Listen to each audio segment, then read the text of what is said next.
Today with us on Gesprach with Venus Pacajolia, we have a very special guest. Is he a racer? Is he an engineer? Is he a team principal? Well, is he a steward? Well, no, but he's probably the guy you would go if you would want the answer to any of the decisions any of these people have made. If you have ever had a tech question about motorsports, or if you have seen someone present you those pictures captured from a seat fit video from YouTube where he spots the minute stuff with his keen eyes, it's probably been this person. An illustrator, doodler, tech guy, technical writer, analyzer, and the in-house expert for all things tech at Formula One, hosting the Tech Talk. The guy who knows it all, how it all works, and is probably one of the experts when it comes to the F1 or any motorsport rulebook. Today with us, just like that, we have the person himself live talking to us today, Craig Scarborough, or as many of you might simply know him, Scarbs. Hi, how are you doing, Scarbs? Firstly, how's your time been? Yeah, I'm good. I'm enjoying the quiet part of the season now, just running into the new year, where we don't want to talk too much about last year and don't want to get too excited about the next year. So it's a nice little gap.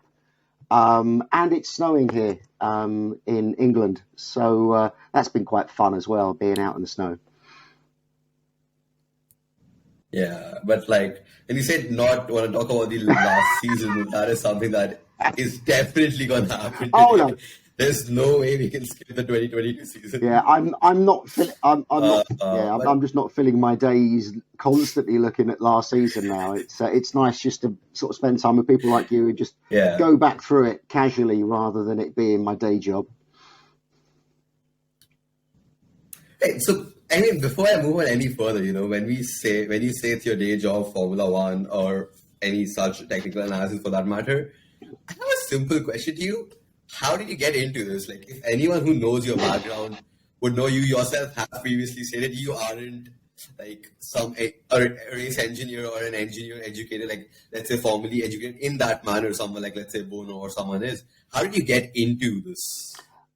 It's a very long answer. I've always been interested in cars and planes and technical things from a child, making plastic models and watching TV programs. And what is it now? About 25 years ago, we started to get to the internet, and you could go into what was then bulletin boards that became forums and blogs and everything.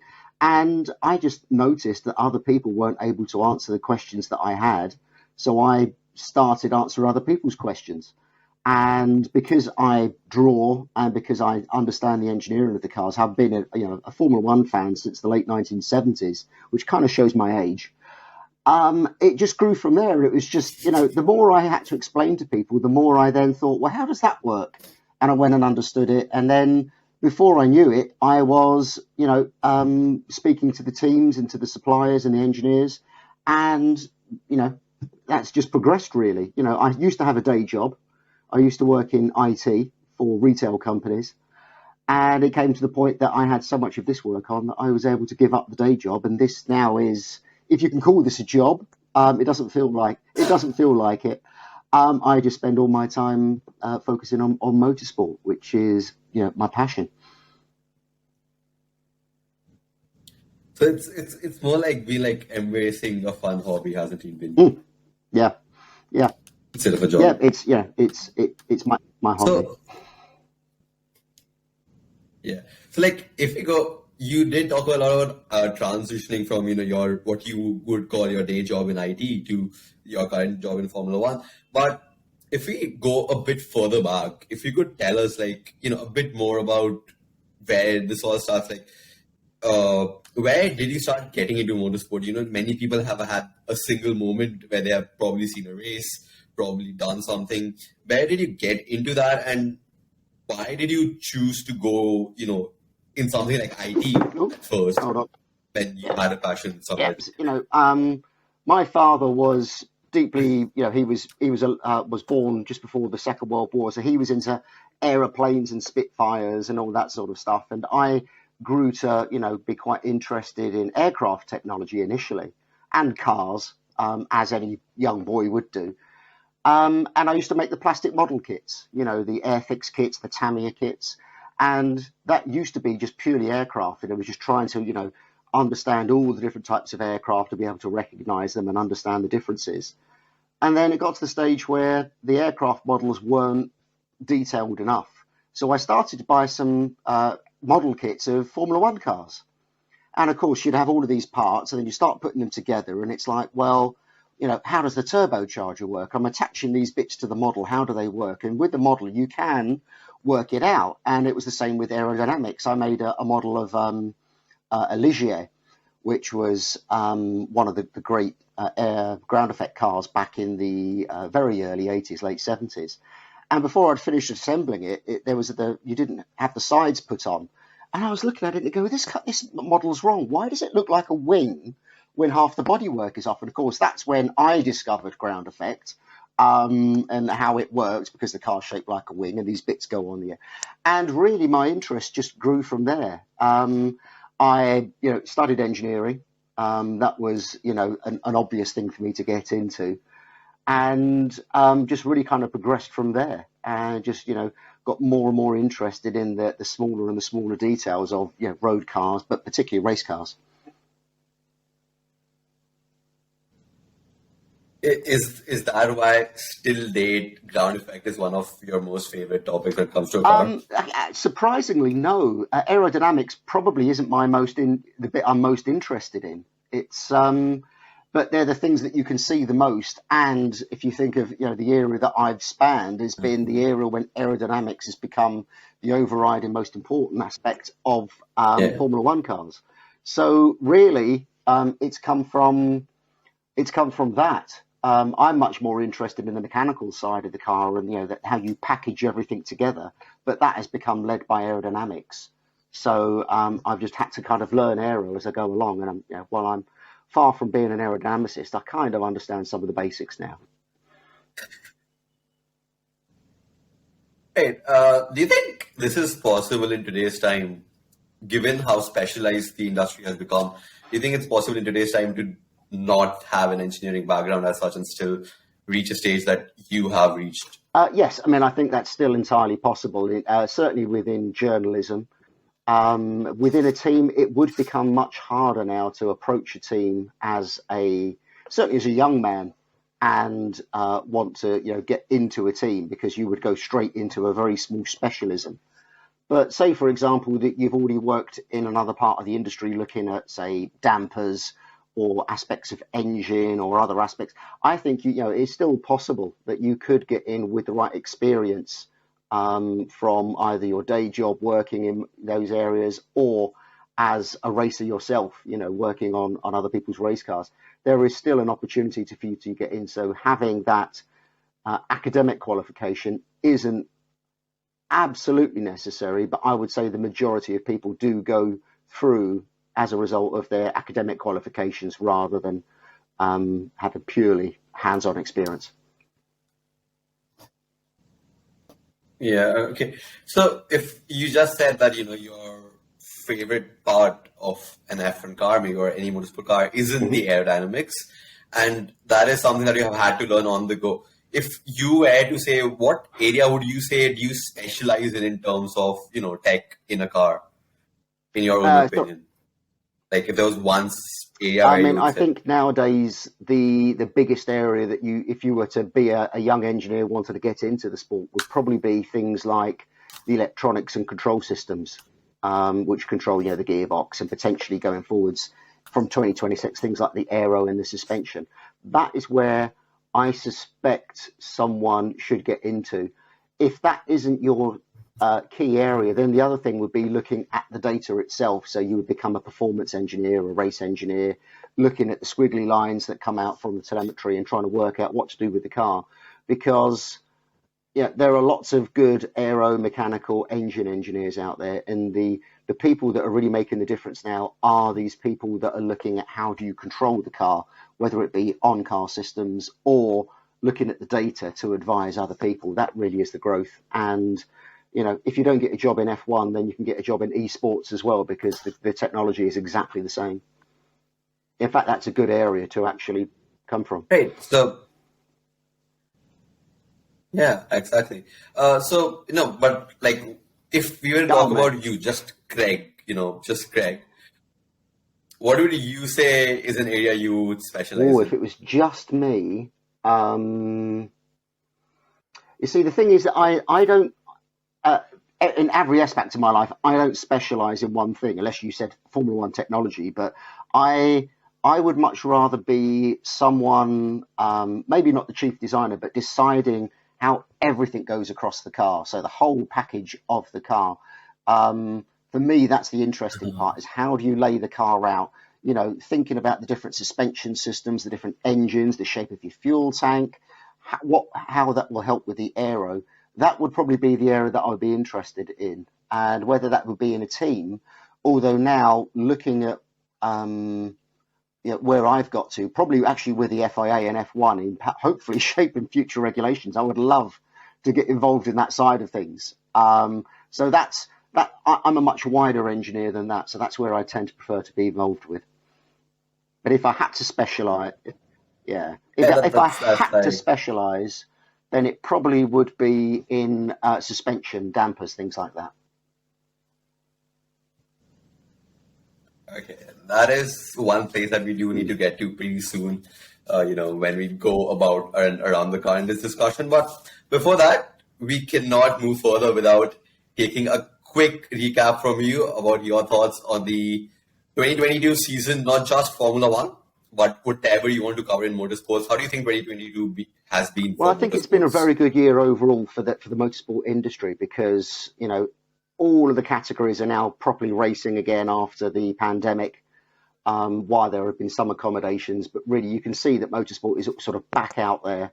And the interest in motorsport generally, but particularly Formula One, has just grown massively. It's the kind of the drive to survive effect, as people would describe it. But I've followed motorsport for many, many, many decades, and I can see that people that previously were uninterested in Formula One are now interested in it. So that's that's a nice feeling. And as someone who's very close to Formula One, I can also see that Formula One itself is going in a good direction. So the big regulation change for this year is probably one of the key things that we need to talk about. And you can see that those regulations, both the technical ones and the ones controlling the budget cap and the aero testing restrictions, have all worked. And we've now got a kind of a plan for Formula One that's looking really good for the future. Whereas a few years ago, you just felt that Formula One didn't have a plan, and now finally it feels like it does.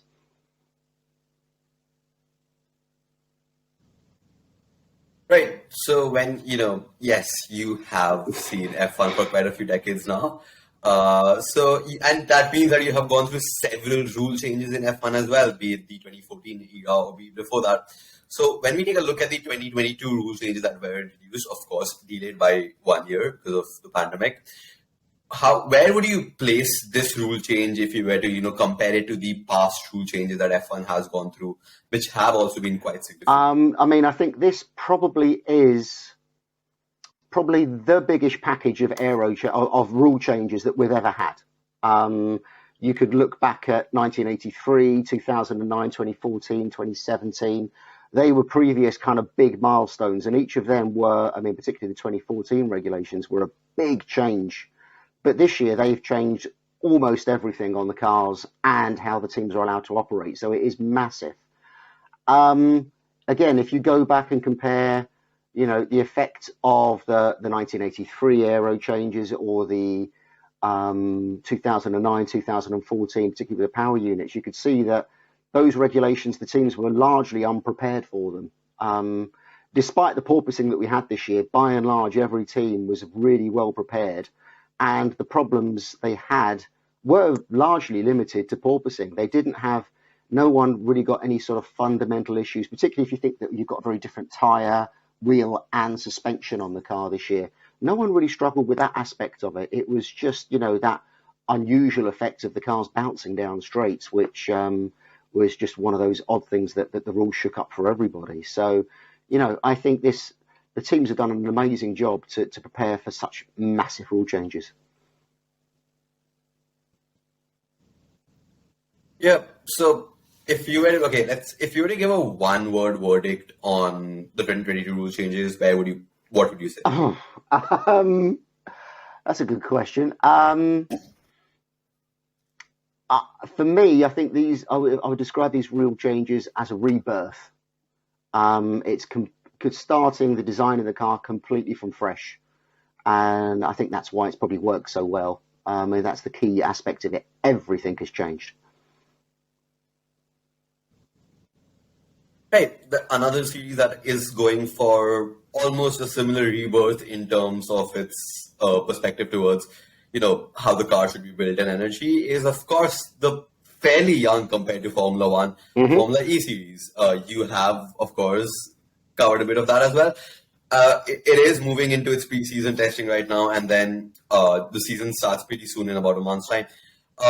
Do you think Formula E could achieve something great out of this, or do you think it's going to be a bit of a mixy-matchy thing right now? I wish I could predict. Formula E's had a couple of quite difficult seasons. I think what they've done with the car this year, making it look so different, so aggressive, suddenly having so much performance available in the car, and really leaning on the benefits of an electric powertrain, that really it should make that next big step up to be, a really important series within motorsport and grabbing the public's attention, because it really is. There's lots of other factors that could prevent Formula E being a success, but I don't think it would be anything to do with the car or the direction they're taking. I mean, it's difficult to get the public's attention at all nowadays with so much going on. But I think they're very much, again, very much like Formula One, going in the right direction with the technical regulations.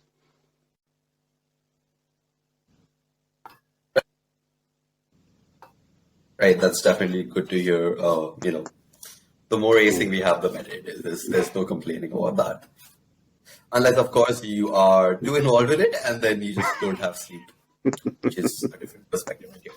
But okay, so you have always recounted, just like you did right now, that the car models that you once created, they got you into Formula One quite a lot. And well, just like other things, car models start with the base, and then part by part, you build up the car model. That is, let's take that through today for the discussion.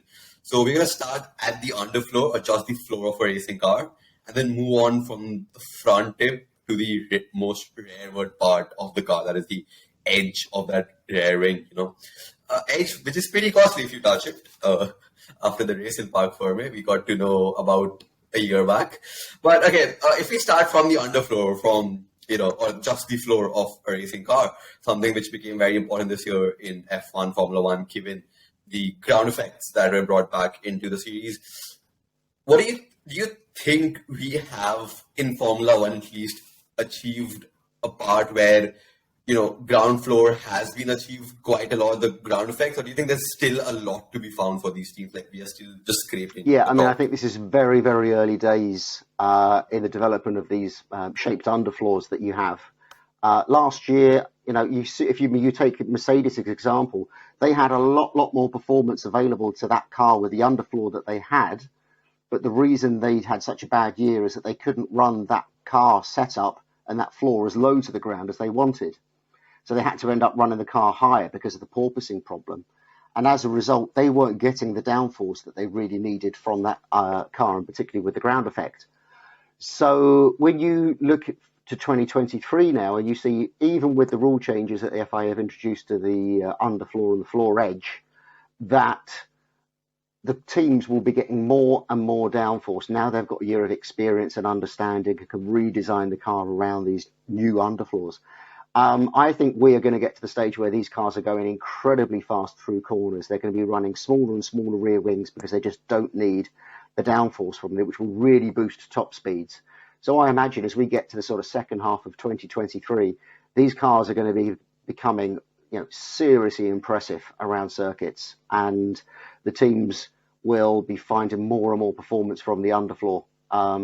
And for me, that suddenly starts to become quite exciting, because it then, affects every other aspect of the car. What do you need to compromise on the car to get that floor working? And the only people so far that have really kind of got that almost right would be Red Bull through 2022, because they had a really strong ground effect underfloor and they didn't need the rear wing, and therefore they were fast in the corners but also fast on the straights. And Ferrari and Mercedes and the rest of the teams all need to get to that stage. So we're going to see lap times tumble through the coming season.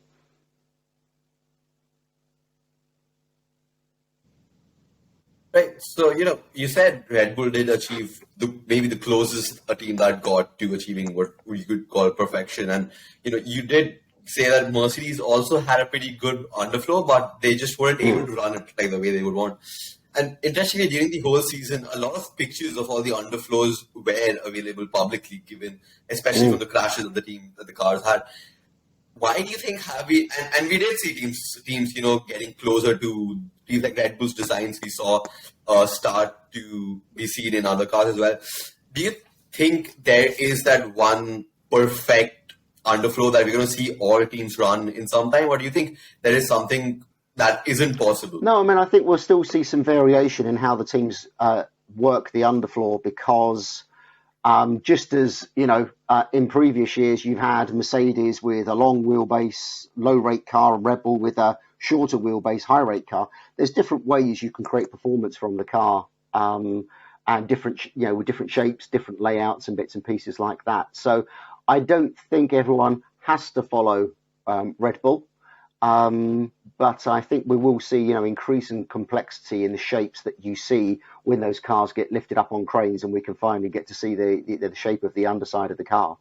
And I think there's kind of two ways you can tackle it. You can either try and keep the airflow through the underfloor really clean, really straight, and that means lots of other parts around the car need to kind of be optimized around that, or you can do what Red Bull have done and put a lot of shape, a lot of curves and steps and areas to create lots of vortices, like kind of turbulence through the underfloor to actually get that low pressure that you want. So yeah, there's still at least two different approaches, and then you have the floor edge, which is another area of optimization again. So we'll see lots of development in that area, and I think teams will be spending all of their limited budget and all of their limited aero time on just those areas. I would suspect we'll probably see a lot less change in front wings and rear wings through the season in terms of concept, other than the change you need to have for different circuits. It's all going to be about the underfloor. Right. Do you think underflow, given the power that it has, and it isn't the first time in F1 that we have seen underflows, we have seen skirts being used physically as well, like blocking out the underflow previously in the 1900s. Do you think underfloor is something, especially when we have had teams such as not in F1 but like outside in hypercars, etc. Teams strive for wingless cars, etc. Do you think underfloor is overall an area in motorsports that hasn't been maybe explored as much or used as much as it can be till now? Well, yes, you're right. It has been underused, but I think the reason that has been is that the potential of creating downforce from your underfloor is so huge that then starts to create other issues, that the cars become way too fast. They overload their tires. You're cornering incredibly quickly, which means if you have an accident through a corner, suddenly you've got, the cars are cornering over 6G now. If you lose control at 6G, your car is going to go a very long way before it stops. So it's always been restricted. Formula One for this year, the first time that any series, apart from IndyCar and GP2 maybe, that have really sought to create a lot of the performance of the car from an underfloor without skirts. And I think we will see other categories go that direction. So, as you're talking, do you think the underfloor, you said that there are issues with, safety and other stuff, like you would have a massive crash. Do you think F1 could help achieve a level where other motorsport series could follow when it comes to the underfloor? Absolutely, yeah. I mean, I think we will see F2, F3 develop the same sort of shape and concept as the Formula One car as those cars get updated. And as you pointed out, you then have the WEC with the Le Mans prototypes and the various variations you have of that. I think motorsport is now working out how you find the performance and allow overtaking, and how to control the rules to stop teams creating too much of an advantage. And it's just all sort of coming together. And you see that, as you pointed out, with the Peugeot hypercar, where it doesn't need a rear wing. And I don't think Formula One would necessarily reach that stage. It is coming to the point where they would rather use the underfloor. And as a race car designer, if you had no regulations, you would start with the design of the underfloor as your sort of first point of call to create your performance. Moving on from, from the underfloor to probably the first point of contact that you have with air. Well, moving forward, the front wing, the nose tip and the front wing. That is something that has a lot to do with the aero balance in a car, as we have previously seen as well. And is there? What are your says on the front wing? Given especially in Formula One this year, we saw Mercedes trying some quirky stuff towards the end of the season, which FIA did not like at all. And then we have seen series such as Formula E have a very simple front wing in that manner, as to there are no complexities. It's something that even Formula One is trying to get rid of with the new regulations after what we saw everything. What do you think in terms of front wing? If you were to define the front wing, and if you were to define an idealistic front wing from your mind, what does that front wing look like for you? Well, I think the key thing with the front wing is to remember what it's there for. The front wing is there only to balance the downforce that's created by the floor of the rear wing. And the rear wing, you would set your amount of rear wing based on the top speed that you want and the amount of overall downforce that you want. So the front wing only needs to kind of balance everything else. The front wing has got the potential, particularly with the huge size of the Formula One front wing, has got the potential to create way, way more downforce, but you don't want that because obviously it will give you an unbalanced car. So what Formula One teams have done sort of over the past sort of 20 years is stopped the front wing being just for downforce and using the shape of the front wing to do other things, which is to shape the airflow around the rest of the car. So that's really where the designers are, making their first thoughts. With the regulations we had this year, I actually thought that we would have a lot more teams looking like the Aston Martin with a very high nose tip and then the wing all the way out by the front tyres. But it's actually gone the opposite direction. And I found that quite interesting. And it's sort of taken me most of the season to understand what teams are doing. So the majority of the work of the front wing is just trying to decide where do you create the downforce and where do you want the rest of the air to go further downstream on the car. And what we're finding is that teams are now using the nose tip and the centre section of the front wing to actually break up and put vortices into the airflow under the nose of the car to go into the tunnels underneath the car, which is probably the opposite of what I would have thought and what Aston Martin have approached with last year. So, it's one of those big trade-offs that you have to understand. And we saw a few teams playing about with that in this year. I think the regulations could actually simplify the front wings even further, make them a lot simpler. They've got plenty of elements there to do the work. And as we saw when Mercedes introduced those 5 vanes on the front wing, which were technically slot gap separators, which are little brackets that just stop the two parts of the wing squishing together, quite rightly the FIA sort of stepped in and banned them. And for me, that was the right thing because it wasn't.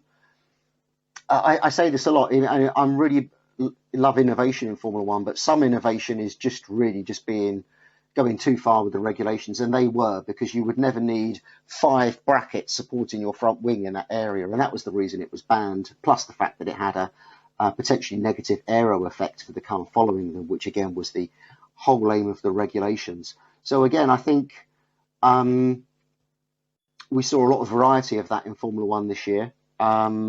And I think teams will have learnt a lot from that, and we'll see a lot of teams changing the shape of the nose tip and how steep the wing is across its width going into 2023. So that will be a kind of key winter change that we need to look at when we see the new cars in February.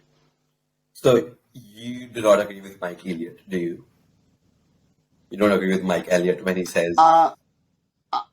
Well, I can't remember his exact quote, what he said, but he was saying it's like, they fitted within the size and the shape of the rules, and they were for aerodynamic reasons. Mike Elliott was arguing that it isn't the only purpose, but the primary purpose in the rule book. So it can have secondary purposes, such as the one that we wanted to have. So you don't agree with that? Yeah. Well, no, because if he's saying the primary purpose of those were to support the wing section to the next wing section so it doesn't squash down, why do they need five of them within maybe 20, 25 centimeters across the wing? How much force is that wing producing? So the primary purpose isn't to support that wing. The primary purpose is aerodynamic. But regardless, the whole idea of doing something like that is, for me, outside of the aims of the regulations that we had this year, and quite rightly, the FIA were able to step in and prevent that from racing. And I think that was the right thing. Right. Okay. So now moving further behind, so we're done with the nose tip and the front wing, but there's that long nose, especially which looks very long in the 2022 F1 cars, given from the front angle, especially, and it looks very different to what we are probably used to in the past. There was one time when cars did not properly even have a nose. It just looked like the body extended forward. Then we got into the noses, and then we have, of course, series like Formula E having a very simple, almost just triangular shape to it. Then you talked about how teams have now been using the nose tip and the nose body to direct airflow under the car and everything. Do you think it's grown in importance and there's a lot more development that could be focused in that area than previously? I think the way that the great thing with these regulations is they've really kind of restricted the teams in some areas where they really can't play about too much with. And the nose is one of them. As you say, the nose now can be very, very long. I mean, it was 1.2 meters under the old regulations. It goes a bit further than that with the new ones. And it's difficult for them to play with the shape in the way that they perhaps want. So in some respects, it will be of less importance under these regulations and probably even less so going into next year, unless someone comes up with a very, very clever way of shaping it. And I've played about with a few ideas, and there is some potential to do something quite unusual with the shape of the nose in trying to get it to direct airflow under the car's ground effect tunnels. So we'll have to keep an eye on that. But I don't think it's that important. If someone comes up with a very different nose next year, I don't think everyone would necessarily need to go out and spend budget and aero testing following that solution. It's not one of those things that are going to be, make or break for a car. But there is still some scope for some interesting stuff to go on there. Right. So on the side from the nose, we had these huge bodyworks hanging in the past, known as barge boards. Many teams still love them, want them back, like they were so helpful in keeping the computer behind. But again, something you believe has been a very good decision. Oh, absolutely. I mean, the barge boards had two very bad effects. One, first of all, was they were very sensitive to the airflow. So if you're in behind another car, then the various functions that they have just don't work as well. So that was good to get rid of that. But what was increasingly happening with the previous generation of cars, along with the barge boards and lots of other things, was creating lots of airflow that pushed out sideways from the car. And that was the airflow that really interrupted the car behind from following much closer and be able to get out and past. So the whole aim of these regulations was to get out of that outwash airflow and keep the airflow much straighter for the car following behind to be able to avoid. So, yeah, I think they were the right thing. I think what we've found instead is that these fences that go inside the mouth of the underfloor have become very important. And we saw teams changing them frequently through the year. And it's one of those kind of key areas of development, because they'll do two things. They potentially will create more downforce through the ground effect tunnels underneath the car, but they also affect the car's balance. So how much downforce is on the front axle, how much downforce is on the rear axle. So playing with those sort of barge board fences inside the floor will actually have a huge effect on how the car works. And we saw a lot of teams make a change and suddenly go much faster because of something as subtle and as simple looking as those pieces of bodywork. So, yeah, the barge board lives on in a slightly different way. Right. So, we have seen teams come up with different ways to guide the airflow even around the body of the car because of their importance. And, we saw several teams trying to also play around with how they use the crash structures on those side pods to have something jutting out and all. What is, as an analyst yourself and someone who's minutely gone through every F1 car in the last 1 year, what is the first thing that you notice when you look at the side pod? What is one thing that you're looking for to come up with like, oh, that's interesting, that's been my highlight? Oh, well, the thing is, this year the side pods have been so different from literally every team. Everyone had a different concept that it's hard to find just one thing. But really, I mean, I suppose if it was one thing, it would be the overall size of the side pods. So we had Ferrari with very large side pods, and you had Mercedes with these super shrunken side pods, and they all work in very different ways. Red Bull were kind of, and a lot of other teams were kind of in the middle. So, I mean, that's really is the sort of the key thing. And they're doing lots of very different things with the side pods, because the side pods now have to replace some of the function of the old barge boards, and they also need to treat the way that the floor edge works slightly differently. And again, yeah, that kind of big picture thing that I was sort of talking about is if you go for big side pods, then theoretically your car should be a lower drag car. And Mercedes had very slim side pods, therefore had a very high drag car. And yeah, I think this is going to be still one of the biggest things that we see very different between the teams up and down the grid. I think a lot more people will be more similar to Red Bulls, but then you saw that quite clever solution of Mercedes, where they had the front of the side pod as a separate wing facing downwards.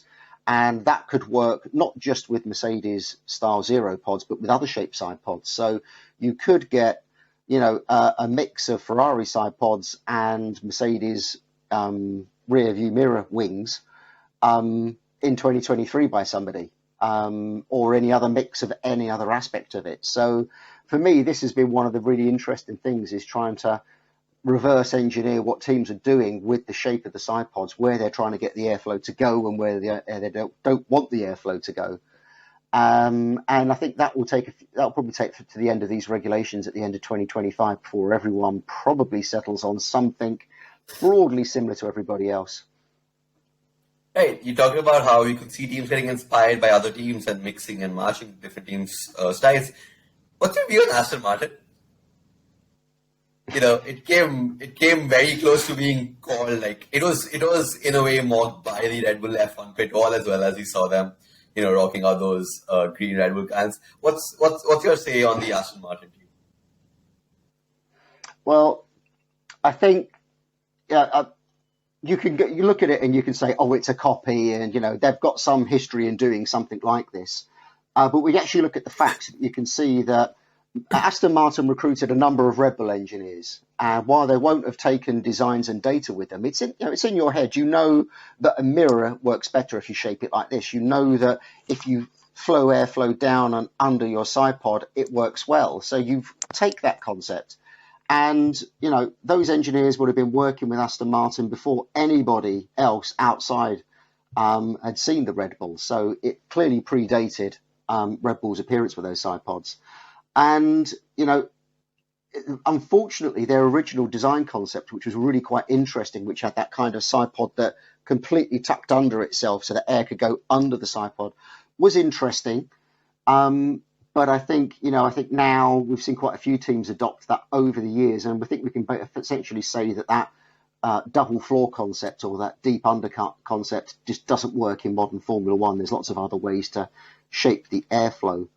But, overall, I mean, I thought the Aston Martin was a really interesting car, and it was both initially and even by the end of the season with some of the copied side pods, was very different to every other car. And they started to understand the tyres really well as well, gave them great race performance. So they really did have a very different approach to the year to everyone else. But I think it shows that even when people think it's just a copy, there's a lot of independent thinking, and there's a lot of different parts on the car that are quite different from everybody else. Right. So we are done with how the nose works, how the nose body works. Next up, we have the main monocoque where the driver sits, and directly in front of the driver, we have the steering wheel. Now, it's a very complex piece of machinery. There's been a very famous question asked about that, and I'm just gonna read that out again. Ask you that question and see what answer do you have for it. So, Gentlemen, a short view back to the past. 30 years ago, Niki Lauda told us, take a trained monkey, place him into the cockpit, and he's able to drive the car. 30 years later, Sebastian told us, I had to start my car like a computer. It's very complicated. And Nico Rosberg said, well, of course, we do not remember which race, but he pressed the wrong button on the wheel. Question for you. In Formula One, driving today, do you think it's too complicated with so many buttons, 20 or more buttons on the wheel? Or do you think drivers are too much under effort, under pressure? And what are your wishes for the future concerning technical programs during the race? Less buttons, more, or more communication with the engineers? It's interesting, isn't it? It's I tend to break it down into two things. You've got the simply driving the car, that kind of primary job of just getting the car around a lap. And if you look at Niki Lauda's era, he had a clutch, a very fragile gearbox, a gear lever, brakes which he couldn't really adjust. And that was really hard. I mean, if you were given Niki Lauda's Ferrari to drive, you probably would struggle to even pull away with it, let alone get it up through the gears and get a lap time out of it. Nowadays, and certainly in the periods in between then, you simply let go of a paddle and, everything is telling you what to do on the car. So that simply driving the car in some respects has got a little bit simpler because of the electronic systems and how good the teams are becoming controlling the clutch and the gear change and the pedals and all that sort of stuff. But then what you have nowadays is, because of this really complicated power unit, you have lots of these secondary jobs that the driver has to do. And this is where it becomes very, very complicated. And this is the area I think Formula One would do well to start to reduce. So, you hear all the time on the radio, fail code 22, and the drivers have to play with the dials and push numbers in and bits and pieces. All of that sort of thing, I don't think the driver should be involved with. I don't think they should be able to make those changes. If the car can't look after itself, then, they bring it into the pits and someone else makes the change. So I think it's all of that sort of stuff really needs to be taken away from the driver, because, if Niki Lauda had a misfire in his Ferrari, there was nothing he could do about it. Yeah. If a spark, if there was, the distributor on top of the engine had a bit of dirt on the 12th cylinder, so be it. Nowadays, if there's a sensor that's stopping something happening, then they can ignore that sensor by putting codes and things in. I don't agree with all of that. But the other thing, have a look at your road car as well. I don't know what car you drive on the road. I've got a Kia that's a hybrid, and I've got maybe 10 buttons on the steering wheel alone. And then I've got menus that I can go into. I've got all the other buttons on the center car. I've probably got more buttons and dials than a Formula One car does in my road car. So I think all of this talk that the steering wheel's too complicated, we've just got used to using buttons and interfaces as humans because of the technology that's happened now. So, I don't buy that they're too complicated, but I do agree that there are some things that maybe do need to be just prevented from the driver getting involved with. Right. So quickly, if you could give us an overview based on the knowledge that you have, so when the teams are setting up the control electronics for the drivers to manage from the steering wheel as well, how do you make sure it isn't too hard for the drivers to use and get confused with? Well, this is one of the great human jobs of Formula One, of engineering as well. It's that human-machine interface. So different drivers will have different ways they like to drive. Mm-hmm. So you would have someone like Michael Schumacher, for example, and on a lap, he may make 20 or more brake bias adjustments, so how much the front brakes are working compared with the rear brakes. Some drivers like to play with the differential to get the car to move the way they want around. So working with their engineers, they will change where the buttons and where the controls are and how those controls work to suit the way they want to drive. And, then you've got some of the physical differences. So Robert Kubica has a very different steering wheel to everybody else to look after his dominant hand. So most of the buttons are on one side of the steering wheel. And then even if you look at two broadly quite similar drivers, Hamilton and George Russell, their steering wheels are physically exactly the same, apart from the clutch paddle at the back, which allows them to control the clutch at the start of the race. Now, Hamilton's always had a very long single clutch paddle just to give him a bit more control. George Russell came in and actually got them to make an even longer clutch pedal just so that it's not moving around as much for him at the start. So, there's lots of little things the drivers can do to kind of influence this, even with a steering wheel that is largely exactly the same between the drivers. And it's all just down to what they need to get the lap time out of the car. Right. I mean, that's interesting. So, to move on further, we'll put you on the spot and ask you some questions. So would you rather do this or that, right? Are you team zero pod or are you team basin pod? If I would actually choose something in the middle, but given the choice, I would go with the basin pod, but designed in my way rather than Ferrari's way. I think, you did explain the drag benefits of a basin pod over a zero pod. So, if we go further, would you rather join an F1 team or would you rather be a part, of the rule makers from F1 and FIA? I mean, from my personal perspective, I think now I would much rather be a rule maker than join a team. I think that would work better for me. And if mainly because I would work quite so many hours working for the FIA as I would for a team. But I'd like to have some influence on what is and isn't allowed in the sport going forwards. Right. Okay, as a rule maker, one part of it is, other than the technical aspect of it, is something that many people wanted to know, and they wanted to know it from you as well. The penalty system in Formula One. Would you change it? What would you change in it?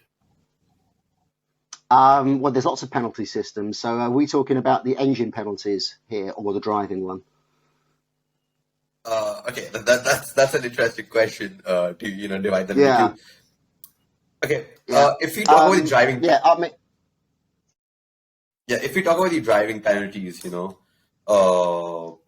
it the incidents or be it the penalty points, we have Pierre Gasly right now on 10 points, like this close to suspension. Any changes that you would make to the driver penalty system? I think I agree with the driver penalty system in fundamentally that, the drivers should be penalised if they're crashing into people or causing problems. I think the problem we have, and this is quite typical in Formula One across lots of areas, is that it's very inconsistent. Yeah, so, if the TV captures Gasly bumping into someone, Gasly gets a penalty. That exact same accident may happen off camera and not get penalised. So I think it's more consistency and perhaps having some rules written for what the drivers can and can't do in an overtaking situation. And they tried that previously, but I think that needs to be worked on a lot more, and that needs to be done between the drivers, the FIA, obviously the race stewards, but also lots of ex-drivers as well, because there's lots of unwritten rules in how you engage with another driver on track. And, you'll always come along that'll be a driver that ignores those. And, historically that has happened all the way back to old times. But, even the great drivers, Senna, Schumacher, Hamilton, Verstappen, all have a kind of a way of driving which other drivers might not agree with. But I think that does need to just be worked on. But I don't think there's anything fundamentally wrong in what they've got going on now. Right. Okay. Let's get away from F1 for one question. Coffee. Mm-hmm. Are you black coffee or white coffee? I'm black coffee. Almost exclusively. I do, if I'm out, I will have a cappuccino or a milky coffee, but by and large, I do prefer black coffee. And it's something I'm actually enjoying more and more. It's something I kind of got into during lockdown, drinking espresso and making coffees at home so much more. So that's one of probably my next big passion away from motor racing is coffee. So you're going to have Greg, on a coffee podcast of his own, just telling us more about coffee. That's not going to be bad. That's actually going to be fun. Looking forward to that as well. But hey, back to F1 and motorsports in general.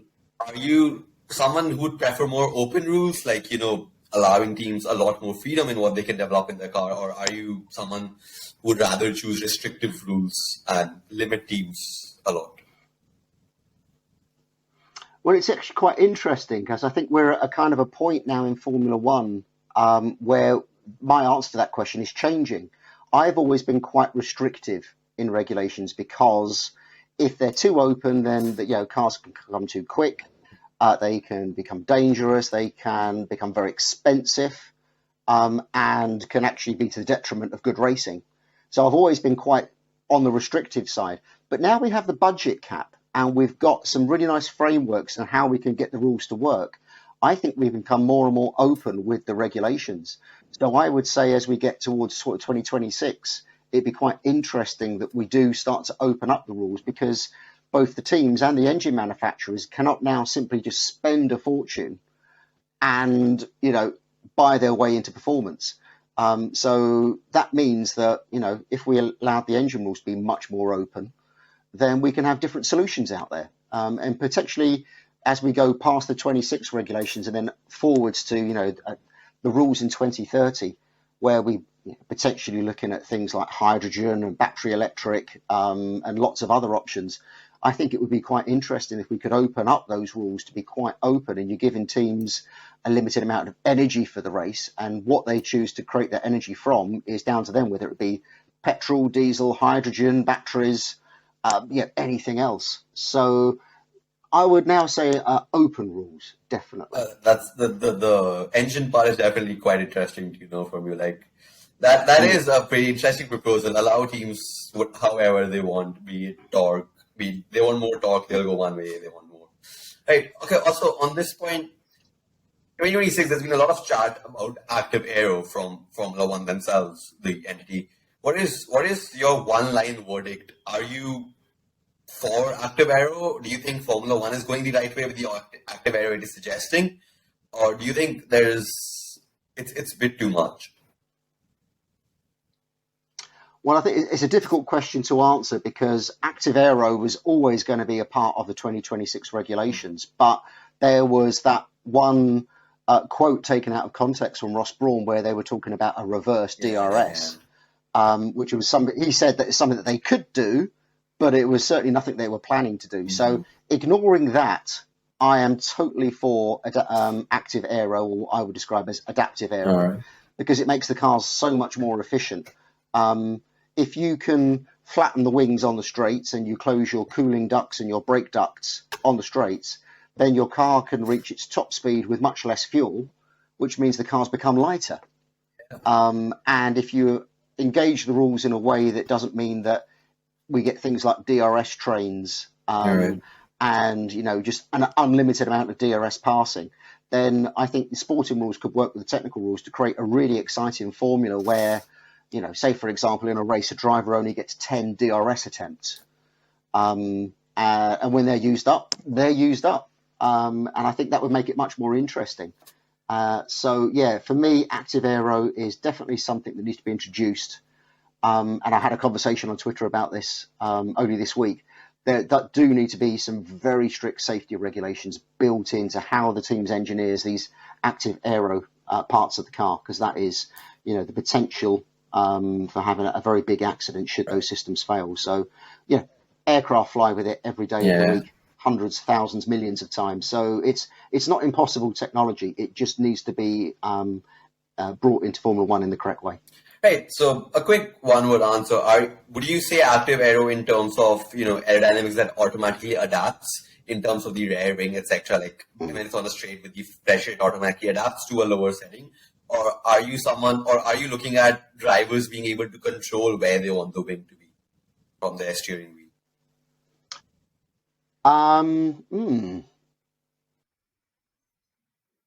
I think there's space for both. But if we had to have only one, I would go for active aero that the car decides when it opens and closes based on where you are around the lap. But I think the driver's ability to play with those systems, particularly with flattening the wings or increasing the wings, is a really exciting direction for Formula One going forward. Another one. So now Formula E and Formula One, at the base concept, other than being electric, one of the series being electric, another concept that they differ is in, like, Formula E has been very much focused in just using the power of the car, having light cars, no proper air wing till date after the first generation, and We have had, very simple, much more spec cars, you could call them. Whereas Formula One has been a lot more rear wing focused till now. We still have the front wing playing a very big role in Formula One. Would you rather take a FE concept route, or would you rather take an F1 concept route? This one's a bit easier. I mean, I think Formula One as a prototype series is absolutely the way it should be. And the Top Motorsport series should be, a prototype series where the teams have got a large degree of freedom to engineer different parts of the car within, budget restrictions and safety and performance restrictions. So, yeah, Formula E is great, and they've taken their concept for very good reasons. But yeah, I think it would be interesting if Formula E became more of a prototype series with a budget restriction. So let's put you in the car. A lot of engineering done. If you were to be a racer, would you rather do open wheel racing like F1, F1, Formula 2, Formula E, or would you rather do sports car racing? Well, I think the important thing to remember is there's a reason I'm not a racing driver and I'm a journalist engineer, is that I've got no skill in driving whatsoever. But given the skills that I do have, I think I'd be more suited at sports car racing, where you're not going at the maximum for an hour and a half, but you're maybe doing a 3 or 4 hour stint through the night, thinking about, the car, the strategy, everything else. I think that's probably where my skills lie much better than getting absolute lap time out of a car, because that's really not a skill that I have. Coming back to the car, we went through a lot of components during the other questions as well, so much so that I wanted to ask you about the engine, your views on what we could do with the engine, but you already explained a very interesting take on how we could allow engines to be proliferated more in terms of giving teams the freedom of what they want to discuss. So let's move further behind now. Let's go back, not to the rear wing, but just before that, we have the Coke bottle area, where we have all of the suspension geometry coming in, everything coming in. Now, suspensions we have, I'm not sure you yourself have previously, done long shows on this, that it is something that is much more fundamental to the whole design of the car, rather than just being a pull or a push rod suspension. But, you have seen cars perform differently. You have seen the aerodynamic flexibility that one gives over the other. Do you think one suspension geometry like pull rod does have a benefit over push rod, given the team's performances as well?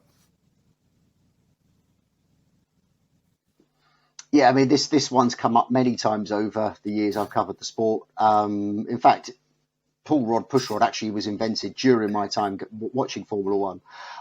No, there is no difference between push rod and pull rod in terms of overall vehicle performance.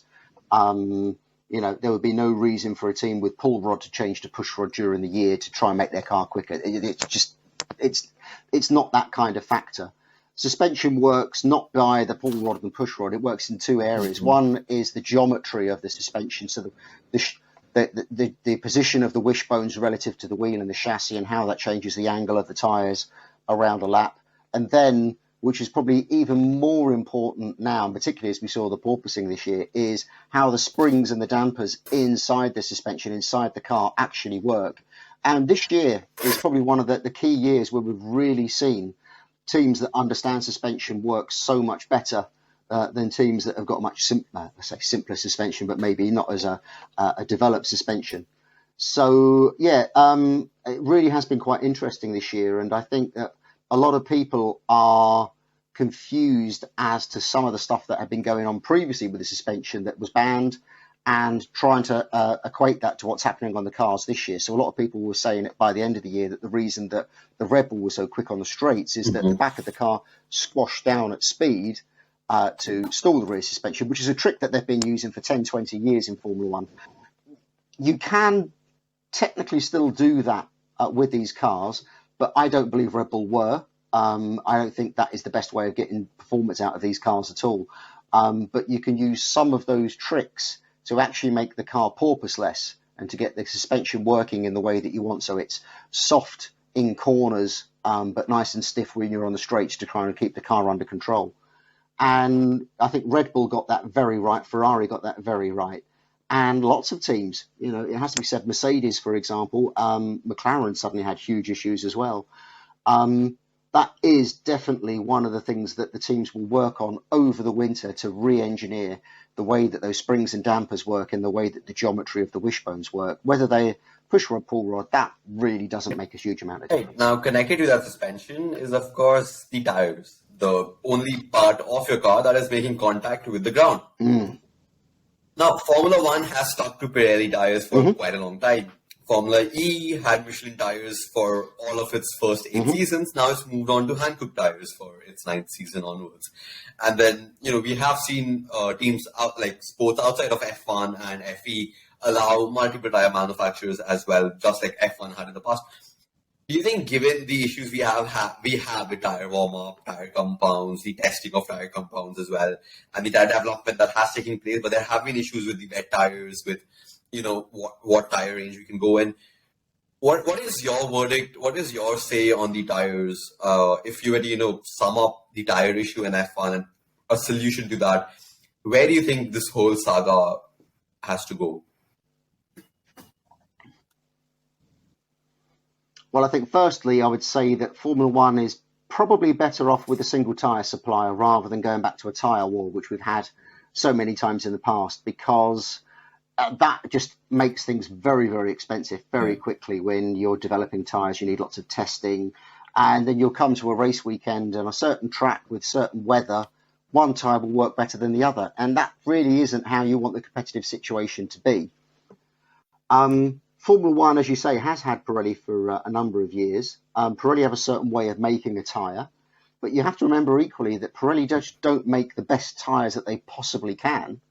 Pirelli have to make tyres against a specification that's given to them by the FIA, and the FIA Formula One have been playing with the tyres to try and make the races a little bit less predictable, to make the job a little bit more difficult for the teams, and to allow overtaking with different pit strategies and stuff, and because the tyres will degrade and what have you. So it's not Pirelli's fault. I think it's the sport's fault is that they've been trying to use the tyres to add this jeopardy to races, and I think that is wrong.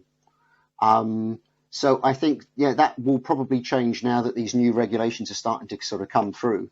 And already, as you saw in 2022, is that these new tyres with much better warm-up, a lot more better durability, because the regulations demanded that, not because Pirelli have suddenly made a better tyre or because of the change in the size of the wheel rims and the profile of the tyres, is that we're getting towards a much better race tyre. Now, I think there's still some areas where you can play with that, and I think teams are still way too restricted in which tyres they have to run, and which tyres they can choose to run during a race. So I can't see why you couldn't go some races where they give you a very hard tyre and somewhere in the medium, and then a very soft tyre, and it's a real, they're normally just one step away from each other. So I think they can play with things like that. And if a team wants to run a set of softs all the way through the race and do 3 stops on softs, and if they've got them tyres available, they should be able to do that.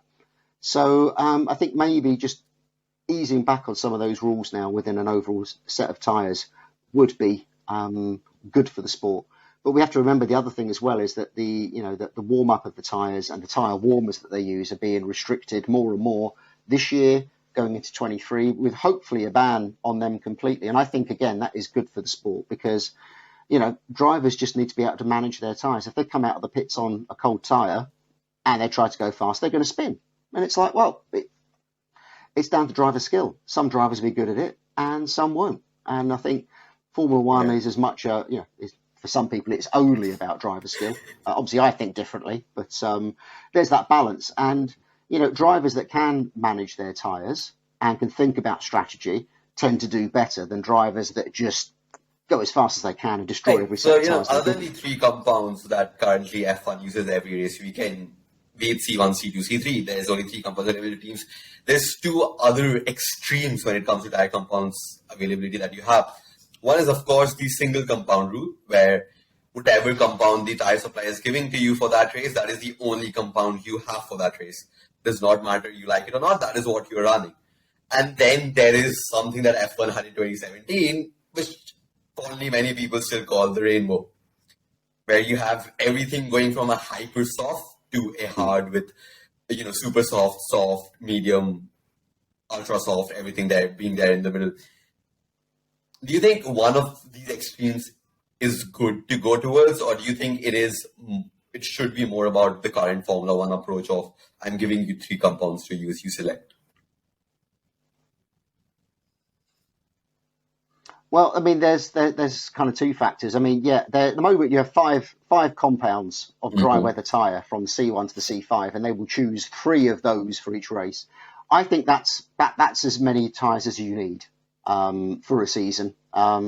It's good to have a bit of compromise in the tires occasionally, where it's either too hot or too cold for them, because it just makes a weekend interesting.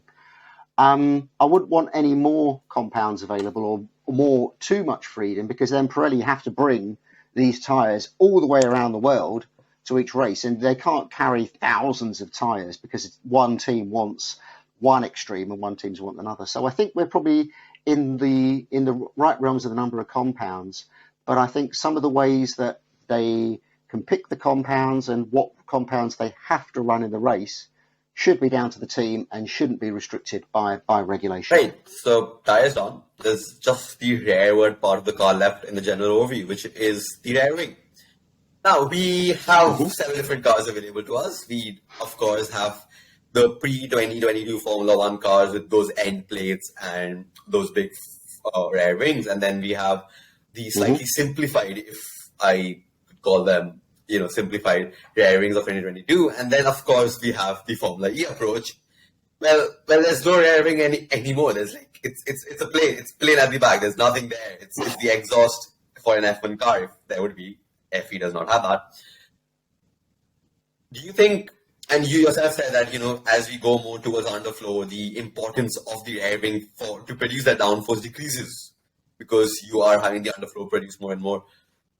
What is Mm-hmm. your verdict on a rear wing? Do you think going towards that Formula E side where there is no disturbance from the rear wing behind is a better approach? Or are you someone who's looking for a bit of work around there? I mean, it's quite interesting because one of those sort of unread rules in Formula One is that the people at F1 and the FIA kind of have a picture in their head of what a Formula One car should look like, which is, if you gave a 5-year-old some pens, they would draw a Formula One car and it would look like a Formula One car because it's got a front wing, it's got a rear wing, and you can see the tyres. So I think that Formula One has got a feeling that it needs to be there. Then you've got the sponsors and the marketing people that want the rear wing because it's a nice big visible bit of bodywork. As an engineer, I would try and get rid of the rear wing completely, but I can see that it has some other benefits. It's one way that you can trim the car out between high speed, low speed and stuff, and it also means that you're only adapting a smallish rear wing compared with the complete underfloor. So I think it would be nice if we could kind of run something more like a Monza size wing at most circuits, because the rest of the downforce is coming from the underfloor. And I think that would be about right. That you've still got, that kind of dynamic look of a rear wing with a sponsor sticker on it, and it looks right. I think that's where Formula One should end up. But the importance of the rear wing Right. An should be important part much of Formula reduced. One's regulations for this year was doing away with the end plates that used to create those vortices, etc., which had a lot of wash. But you saw Mm, Aston Martin come up with a mm. very crazy, clever solution that, got a lot of eyes with the curve being in such a manner that it almost represented an end plate. What are your views on that? Do you think, now again, that was also something that FIA clamped down on, saying that, no, this is against the spirit of the regulations. Do you think those kinds of airings that Aston Martin had is something that we should be rather looking at instead of clamping down on, given, the fun they are?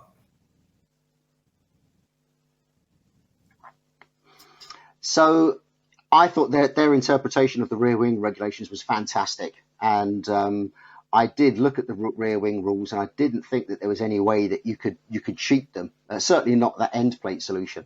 But the problem that you have is that, if you've got to remember, these regulations were aimed to improve the ability of the car behind to follow the one in front. So if suddenly someone's found a loophole and that is upsetting the airflow to the car behind, then I think it's right that that loophole gets closed down, and it has been for 2023. Aston Martin free to run it throughout this year. interestingly, no one wanted to spend money developing that because they knew it was going to get banned. I mean, it was one of those obvious things. So, for me, I would say that it was right that the Aston Martin was banned. If I was working at Aston Martin, I would have certainly kind of said, well, this really isn't the right thing to do. And, congratulations to them for inventing it and actually racing it. But it goes against what Formula One is trying to do. And I think that kind of innovation is wrong. I would much rather they'd found something else which made their rear wing work better, but didn't upset the airflow to the car behind. So, yeah, I think we've got the right stage there with Mercedes front wing and with Aston Martin's rear wing. That's a car from the front to the back with the underfloor on it as well. That's pretty much what we can go in this episode, of course, of Gesprach with Venus Baccajolia, given the time we have. But we can't leave you without some very, very early predictions for 2023 season. We are just done with the 2020 season. We don't even know what each team is doing for the 2023 season. But what are your early predictions for 2023 season? So the way I would see the season going is that Red Bull will start with a bit of an advantage, but Ferrari and Mercedes and maybe someone like McLaren or Alpine will be much, much closer to them. I'm expecting Mercedes in particular to make a big jump in performance compared with what we generally saw them through last year. Ferrari are always hard to predict. And their change in technical director, team principal over the winter really hasn't helped them. So I think what we will end up with is the battle for the front being much, much closer. And I would see, because of Red Bull's restriction on aero testing, because of the budget overspend, I could see them actually starting to actually lose performance relative to their rivals as the season goes on. And then you come to the midfield, which was really quite spread out this year, which is not unusual with new regulations.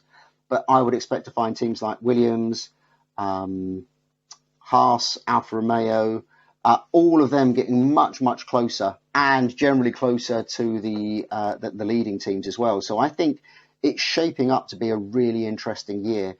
I think we will still see cars that look quite different from one another, but maybe not as extreme as we saw this year, which really was, while not unexpected, I think the sheer difference in some of the cars really was surprising. So, close racing and some interesting technical developments in summary. So 2023 is looking to be a great year. You have said what you think might happen throughout the season. But there's one important question. No one's a neutral watcher when they're watching a sport. No one's neutral. Who's the one you are backing? Who do you want to see win? It's not like you think they're going to win, but who do you like to see win? Well, as much as you say everyone has a team or a driver, I've never really supported a team or a driver throughout all of my time as an adult watching Formula One. It's just that, again, that's just not one of the things that I have. But if I could pick someone to win a championship, I mean, to be honest, it needs to be someone outside of the top three teams at the moment, which would be really exciting if Alpine or McLaren won. But I think that Ferrari winning a championship would be very good for the sport. I think that's probably the least likely of the top three teams to win the championship. But I think, Red Bull and Mercedes have won a lot of championships. We've got a lot of new supporters, and there is, that the heritage of Ferrari and that mystery of Ferrari. I think them winning a championship would be just fantastic for the profile of the sport, and it would actually change the shape and the understanding of the sport, even if it was just a one-off, and then they tend to win just one and then go into a terrible year. I think that would be good for the sport, and if I could choose one, it would probably be them. But I think really we're talking about a Mercedes or Red Bull championship. That's interesting to hear. Okay, so that's where I'm going to leave it in this meeting with you, in this conversation with you. There's so much more to know from you, so much more to know about you. We didn't spend a lot of time trying to understand you, but there's just so much more to understand about the person as well. Well, hopefully sometime later we will be back with a convo with you on this and a lot more, because there's just so much going on. And as Craig said, it does look like a Mercedes Red Bull championship going forward, with Mercedes making steps forward and Red Bull potentially losing performance. And we do have a lot of interesting parts of the cars to look at again in 2023 when the car launches happen once again, with a lot of teams expected to have certain changes to their side pods and their front wing area, at least given the development that we have seen over the 2022 season. It was a pleasure talking to you, Craig, about all of the technical developments across Formula One and Formula E as well that we touched upon.